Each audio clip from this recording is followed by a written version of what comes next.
Welcome to the English Forum. Today is the paper of CG SAT 2015. Here I am trying to solve this paper, and you can learn new things, many more. And let's begin without further delay. Okay तो in this poem हम लोग देखेंगे कि एक poem दिया हुआ है और इस पोएम को पढ़ेंगे। उसके बाद आपको स्कैन करना है राइम स्कीम क्या है, थीम क्या है और मूड क्या है इस पोएम का। तो आप इस पोएम को पॉज करके पढ़ सकते हैं। ये रहा पोएम। और राइम स्कीम अगर हम लोग देखें तो रोविंग है, नाइट है, लविंग है, ब्राइट है। तो ए हो गया, बी हो गया। यहाँ अगर हम ए कर दें, चलिए ए है, बी है और ए है, बी है। तो राइम स्कीम तो ये भी अभी पता चल गया। मूड हम लोग देख लेंगे आराम से, आप रोक करके देख सकते हैं, इसको पढ़ सकते हैं। बाकी हम लोग आंसर डायरेक्ट करते हैं क्योंकि वो टाइम थोड़ा सा कंज्यूम हो जाएगा, इसलिए मैं नहीं कर पा रहा हूँ। अब ये यहाँ पूछ रहा है कि the word sword and soul जो है पोएम में वो किसका एग्जाम्पल है। तो एनालॉगी का एग्जाम्पल है। राइट आंसर ये हो गया। हम लोग डायरेक्ट आंसर ही करेंगे। नेक्स्ट क्वेश्चन है कि the anxiety expressed in the poem is due to. Anxiety इसमें क्यों एक्सप्रेस किया गया है। तो द राइट आंसर है, स्पीकर का जो इंटेंशन था वो काम रेस्टिव स्प्रिट था।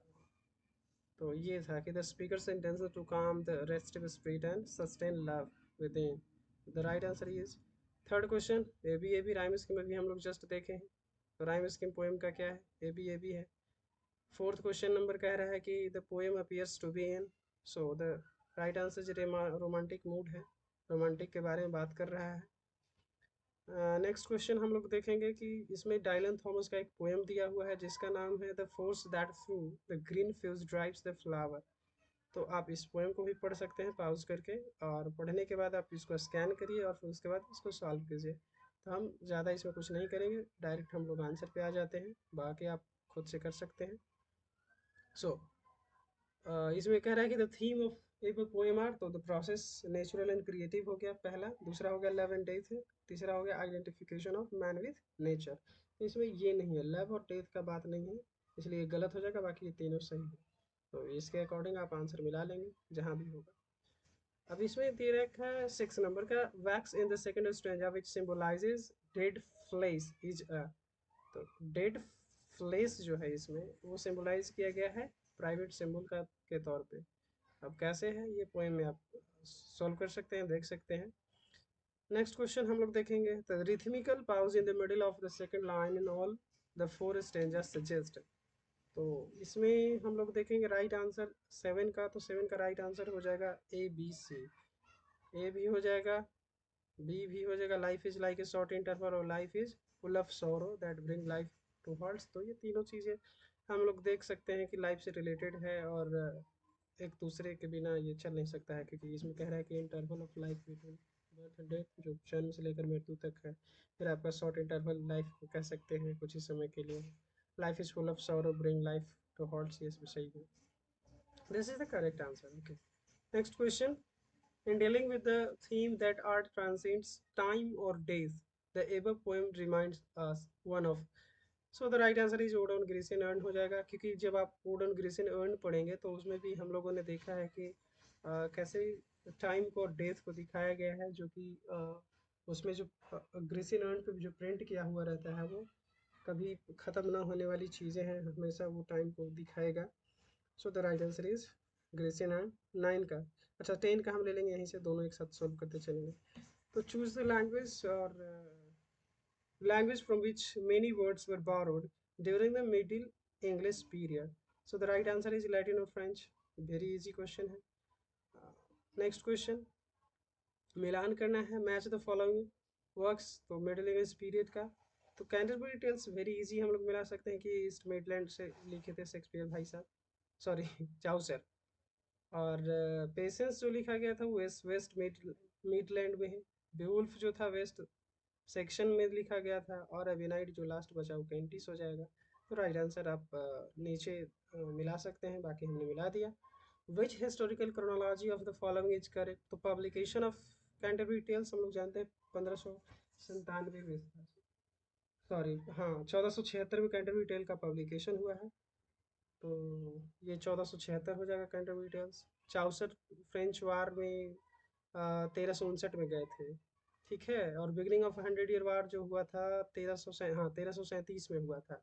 और पीजेंट रिवोल्ट तो हम लोग जान ही रहे हैं कि 1381 में हुआ था, तो इसके अकॉर्डिंग हम लोग लगा लेंगे यहाँ पे 1381 हो जाएगा, या सॉरी, तो लिख ही देता हूँ यहाँ पे। ये रिबेलियन जो हुआ था 1381 हो जाएगा आपका, 1381।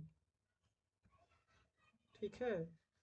फिर आपका कैंटरबरी टेल जो होगा 1476 हो जाएगा, 1476। ठीक है। फ्रेंच वार में ये इन्वॉल्व हुए थे 1359 में, तो ये भी आप लिख लीजिए 1359। क्या। फिर आपका बिगिनिंग ऑफ 100 ईयर वार तो ये 1337 में हुआ था, 1337। तो ये अब इसके अकॉर्डिंग हम लोग इसका करेक्ट क्रोनोलॉजी बना लेंगे, तो आप आंसर समझ गए, क्रोनोलॉजी बन जाएगा। Next question.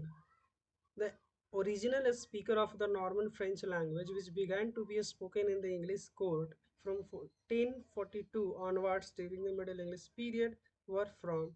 So the right answer is 12 का क्या हो जाएगा, ए हो जाएगा स्कैंडिनेविया। राइट आंसर स्कैंडिनेविया हो जाएगा। फ्रांस उस समय नहीं था। 1042 की बात करें तो तीन चार पांच राज्य थे उसमें, स्कैंडिनेविया था आपका। जब आप ये क्या बोलते हैं, हाँ, स्पार्टा, नहीं सॉरी, ये रैगनर लॉथब्रुक का वो जो कहानी है उसमें आप देखेंगे तो ये पता चलेगा कि पांच था। वेसेक्स था, ससेक्स था, नॉर्थम्ब्रिया था और स्कैंडिनेविया था, और एक और राज्य था। पांच राज्य थे, तो इसमें राइट आंसर आपका स्कैंडिनेविया हो जाएगा। फिर आपका क्वेश्चन नंबर 15 में कह रहा है कि Dryden's poetry alike in its imitations and in its merits is thoroughly representative of his age as a whole. It is marked by a general want of what we are accustomed to call the essentially poetic qualities. So 15 का अगर हम लोग answer देखें तो 15 का सी हो जाएगा। यहाँ पे कोड अगर हम लोग मिलाएंगे सी, इसमें B C D are correct है, बी करेक्ट है, और सी भी करेक्ट है, और डी भी करेक्ट है। इसमें कह रहा है Dryden poetry had more merits and no limitations, ये गलत बात है। मोर मेरिट्स तो था नहीं और लिमिटेशन भी नहीं था, इसलिए ये गलत है। इसलिए तीन ये his age influenced his thoughts, ये सही है। essentially poetic qualities were not found in Dryden's poem, सही बात। therefore his poetry had both limitations and merits, this is correct। okay, next question 13। 13 में हम लोग देखेंगे कि कह रहा है कि Jacobean dramatist were often preoccupied with the problem of evil, सही है। It is a problem immanent in Christianity, ये भी सही है, तो बोथ आर करेक्ट हो जाएगा। नेक्स्ट हम लोग चलेंगे, इसमें देखेंगे apiology for poetry. 14 number question में अगर हम लोग देखें तो एपोलॉजी फॉर पोएट्री 1595 में था। इसमें मैं लिख दे रहा हूँ, एपोलॉजी फॉर पोएट्री जो था 1595 में था, 1590 सॉरी 1595। ओके। और किंग लियर 1608 में भी, King Lear 1608। Okay. And King Lear 1608 और प्री प्लूटार्क्स का 1580 हो जाएगा, प्लूटार्क्स का 1580। अब इसके अकॉर्डिंग हम लोग मिला सकते हैं कि इसमें क्रोनोलॉजी कौन सा सही है। सो द राइट आंसर 14 का हो जाएगा आपका, इसको सही क्रोनोलॉजी करेंगे तो डी हो जाएगा इसका answer. D is the right answer, D A C B, ये सही हो गया। The poets of the metaphysical schools are, तो काउली को हम लोग जानते हैं, डन भी हैं, क्रैसा हैं, वाउगन है, तो इसलिए ये भी सही होना चाहिए। और ये भी right answer is A B. Again आ गया मैच द फॉलोइंग। सो हम लोग इसमें देखेंगे तो ब्लैक भाई साहब हैं। ब्लैक भाई साहब मिल्टन को कहे थे कि he was a true poet and of the devil's party without knowing it. Blake भाई साहब इसमें मिल जाएंगे। एंड तो अगर ब्लैक भाई को बी को हम लोग 3 मिला देंगे, बी को 3, एक ही जगह बी का 3 है, आंसर हो गया करेक्ट ये, तो ए का 4 हो जाएगा। सेली भाई साहब आ जाएंगे यहाँ पे,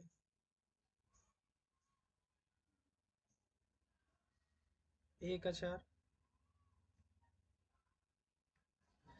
नथिंग कैन, सैली भाई साहब क्या कहेंगे?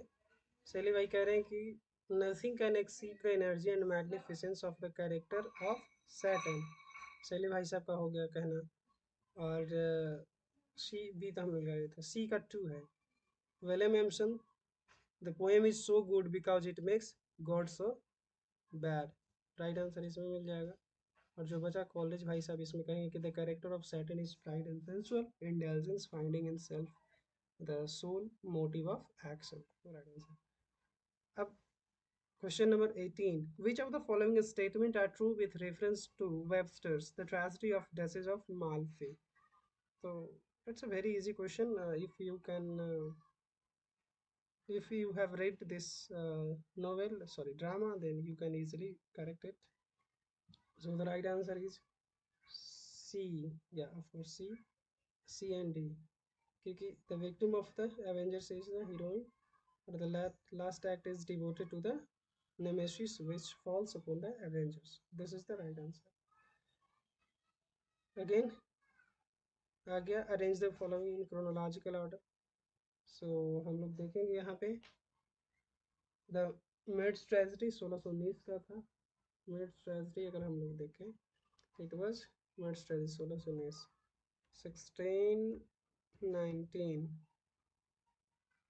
एंड क्यूपिड्स रिवेंज और द मेड फेथफुल वाला 1609 हो जाएगा। ये 1609 हो जाएगा, 1609। ओके, तो दो का हम लोग देख लेंगे, बाकी मिला देंगे इसमें। 1609। So the right answer is 19 का ए या डी से स्टार्ट होगा।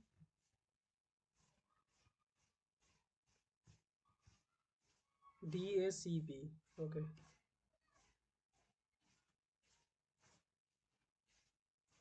My vegetable love should grow vaster than empires and more slow. Vegetable in the above line from Andrew Marvell means. So the right answer is 20. You can see having the power of sense of perception. It's right.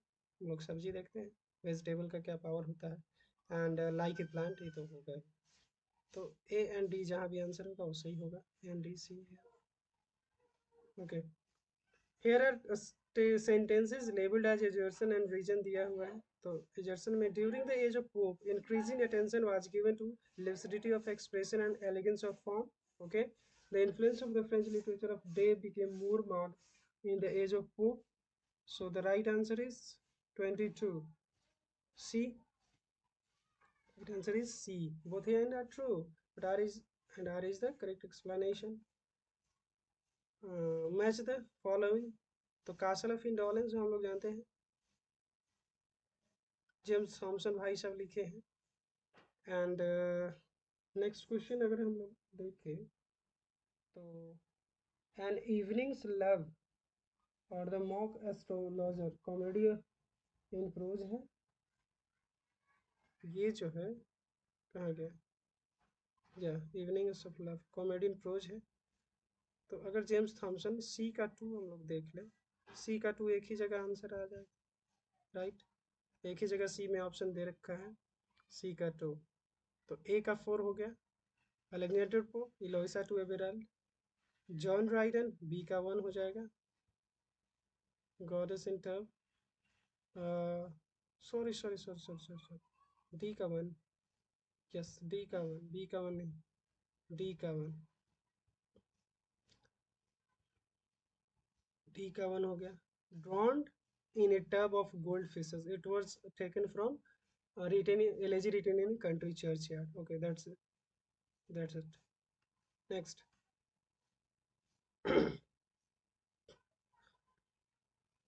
23. Egerton and Vision. 18th century poetry is almost exclusively a town poetry. Okay, and 18th century poetry is in the main the product of intelligence playing upon the surface of life.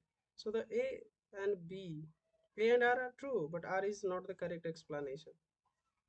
This is the right answer. Adjacent and region. Okay, 25. 18th century literature is also known as Augustine. It's right. Pope, Addison, Swift, Johnson, and Burke were seen as modern parallels to Horace, Virgil, Cicero, and all that brilliant company who made Rome literature famous in the days of Augustus. So both A and R are true, and R is the correct explanation of A. Okay. 24. For fools rush in where angels fear to tread. So this is the taken from Rape of the Lock. Yeah. And to err is human, to forgive divine, and detail and learning is a dangerous thing. It's a essay on criticism 24A. Sorry, yeah. Essay. Essay on criticism. This is the right answer.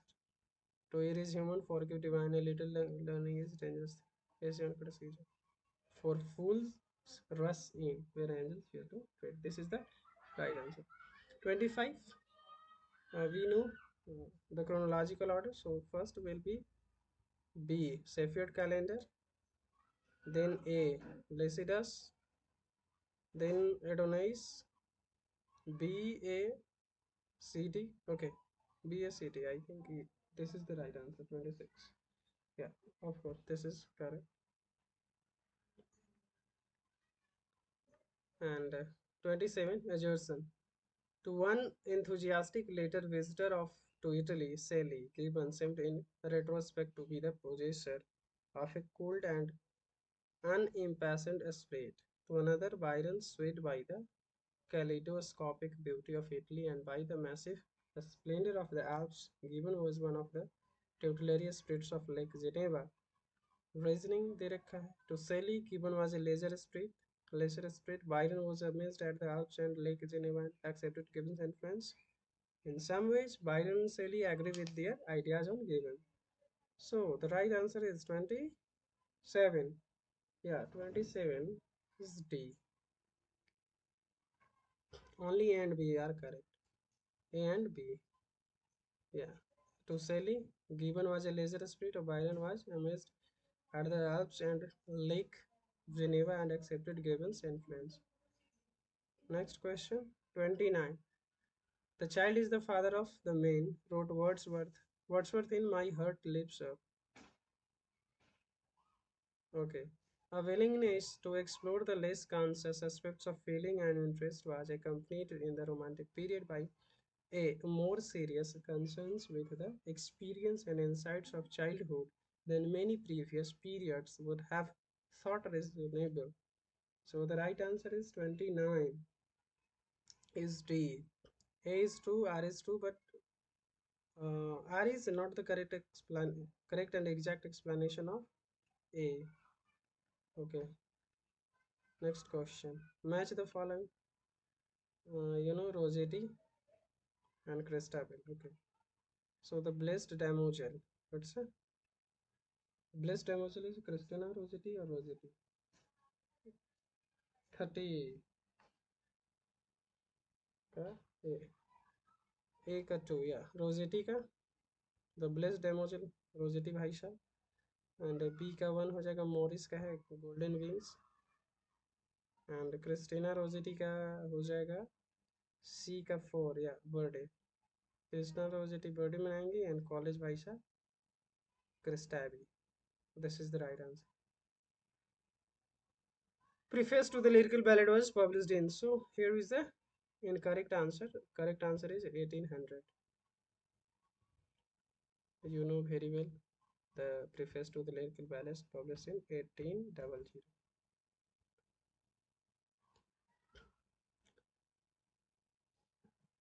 Those talents that were once my pride, I find it requisite to hide.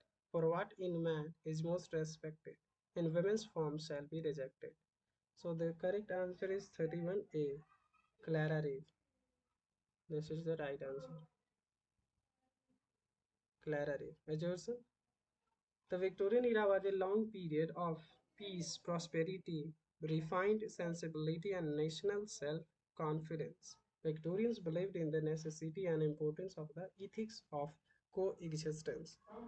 So the right answer is 34E. Within true and not correct explanation. George Eliot, which journal did George Eliot edit in 1850? So the right answer is 32D. The Westminster Review. Next question. Come to the window. Sweet is the night air is written by 33. 33 C. A and C. By Matthew Arnold and Dover Beach. This is the right answer. 35. Find the odd pair from the follow prose works. So this is the odd. Because history of England, culture and anarchy. 35. Culture and anarchy. Yeah. Heroes, Saturday, Saturday, past, present, life of a skiller, French Revolution, Chartism. All was written by Matthew Arnold, but the history of England was not written by him. So that is the right answer. That's all.